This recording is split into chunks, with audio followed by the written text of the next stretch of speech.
সেই কাজটা করি তাহলে তার সাথে আমার সাথে কি পার্থক্য থাকে? এই কোথায় কাকে কাজ করলো না করলো সেটা তার ব্যাপার, কে কোন দল করলো না করলো সেটা তার ব্যাপার। তবে সে দল করে কোনো অন্যায়, কোনো দালালি, কোনো চামচামি করতে পারবে। শিল্পী তুমি যে কোনো দল করতে পারো, আমি একটা দল করি তো, আমি দল করে অপরাধ না হয় তার দল করা তো অপরাধ না, ফাইনাল। কিন্তু সেই দল করে আমি কোনো অপরাধ করতেছি কিনা, সেই দলের প্রভাব খাটিয়ে আমি কোনো অন্যায় কোনো কাজ করতেছি কিনা আমার কর্মক্ষেত্রে, সেটা হলো মূল বিবেচনা বিষয়। সেইগুলো যারা করেছে তারা শাস্তি পাক, আমার কোনো আপত্তি নাই, এবং আমি চাইবো তারা শাস্তি পাক। কারণ এগুলো যারা করেছে, এগুলো করতে যে আলটিমেটলি বিভিন্ন সংগঠনগুলোকে তারা এতটাই কলুষিত করে ফেলেছে যে আজকে দেখেন আপনার এখানে চলচ্চিত্র শুটিং তো হয়ই না, নেতা নেত্রীও খুঁজে পাওয়া যাচ্ছে। আমি নিশ্চয়ই সেই কাজটা করবো না, বা আমার সংগঠন যারা থাকবে তারা নিশ্চয়ই সেই কাজটা করবে না, যাতে আমাকে কোনো বিরূপ মেসেজ দিয়ে আবার এই বিশেষত্ব আমার নিজের কষ্ট, আমি সে কাজ করতে পারবো না। তো ফিল্মের লোক, আমি ফিল্মকে ভালোবাসি, আমি ফিল্মের মঙ্গলটাই চাবো, সেটা যেভাবে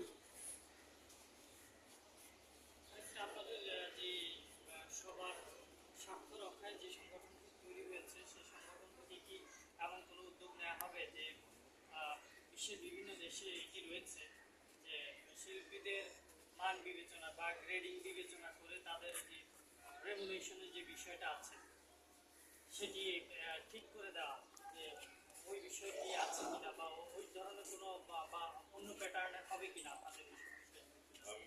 আমি আসলে দুঃখিত, আমি বিশ্বের কোনো দেশে এরকম নিয়ম আছে কিনা আমি জিনিসটা জানি না, তো সেটা আমি আসলে বিশ্বের ওই ব্যাপারগুলোর সাথে আমি তো আছি না। আমরা হলাম ফ্রিল্যান্সার, আমি কোনো অফিসের কোনো এমপ্লয়ি না, আমি কোনো ইন্ডাস্ট্রির কোনো শ্রমিক না যে আমার কাজের মান অনুযায়ী আমার বেতন হবে।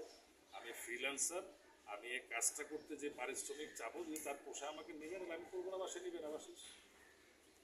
কিন্তু জানতে চাই ভাইয়া যে এই যে আলো আসবেই নামে যে গ্রুপটি, এই গ্রুপটির সদস্য যারা, বা এইটা নিয়ে আসলে শিল্পী সমাজকে কিন্তু অনেক বেশি কলুষিত করেছে। এই গ্রুপের সদস্য যারা, বা এই বিষয়টা নিয়ে সারা দেশে আলোচিত হয়েছে, ক্ষোভ সমালোচনা হয়েছে।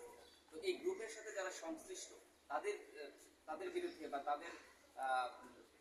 তাদের প্রতি কোনো ব্যবস্থা নেবেন কিনা আপনারা, বা এই ধরনের কোনো প্রস্তাব রয়েছে? দেখেন, যারা যারা এগুলো করেছে তাদের নিজস্ব নিজস্ব সংগঠন আছে। শিল্পী সমিতির আমি কোনো নির্বাচিত কোনো প্রতিনিধি না। শিল্পী সমিতির যারা নির্বাচিত প্রতিনিধি, তাদের যে সদস্যরা সমস্ত ধিক্কারজনক ঘটনা ঘটিয়েছেন, ন্যাক্কারজনক ঘটনা ঘটিয়েছেন, আমি তাদের প্রতি আহ্বান থাকবে তাদের প্রতি ব্যবস্থা নেওয়ার জন্য। আর আমার সংগঠনে, মানে আমরা যে সংগঠনটা করছি, বৈষম্যহীন চলচ্চিত্র ছাত্র সংগঠন কমিটি, এইসব জায়গায় তাদের কোনো স্থান থাকবে না। এবং আমাদের এই সংগঠনের দাবি থাকবে যে সংগঠনের প্রতি, যে আপনাদের যে সমস্ত সংগঠনের মেম্বাররা এই ধরনের কাজে জড়িত ছিলেন, আপনারা তাদের প্রতি এই সংগঠনটি আপনারা কি আনুষ্ঠানিকভাবে এটা ঘোষণা করেছেন কিনা, বা কত সদস্যের, বা এটা কি না আর পরবর্তীতে প্রকাশ? আমরা এটা আনুষ্ঠানিক এখনো ঘোষণা আসেনি। আমাদের পূর্ণাঙ্গ কমিটি করার পরে আমরা একটা আপনাদের প্রেস কনফারেন্স করবো, তখন আমাদের এখানে সমস্ত যারা যারা থাকবেন, একটু উপস্থিত থাকবেন, তারা থাকার তাদের সময় উপস্থিতিতেই আমরা এইটা প্রকাশ ঘটাবো, এবং সেটা খুব শীঘ্রই হবে ইনশাল্লাহ। একটু ঘোষণা কাজ চলছে, যেহেতু আপনারা জানেন যে অনেকভাবেই তো অনেক ঘটনা ঘটেছে, অনেক কলুষিত করা হয়েছে অনেক কিছু, সব কিছু পিছিয়ে গেছে। ক্লিন ইমেজের লোকগুলো, ভালো ইমেজের লোকগুলোকে সংগঠিত করে আনাটা, আবার এমন ঘটনা ঘটানোর ফলে অনেক ক্লিন ইমেজের লোকজন তো আসতেও মানে অনীহা প্রকাশ করতে বা চাচ্ছে না। সেই ক্ষেত্রে সবাইকে একটু বুঝিয়ে শুনে ভালো কাজ করার জন্য রাজি করার সময় লাগে। তো খুব হয়ে গেছে, মোটামুটি কাজ আমাদের এগিয়ে গেছে অনেকটা। এর মধ্যে বাকি কাজটুকু শেষ হলে আমরা পূর্ণাঙ্গ কমিটি গঠন করেই আমরা আপনাদের কিন্তু জানতে চাই যে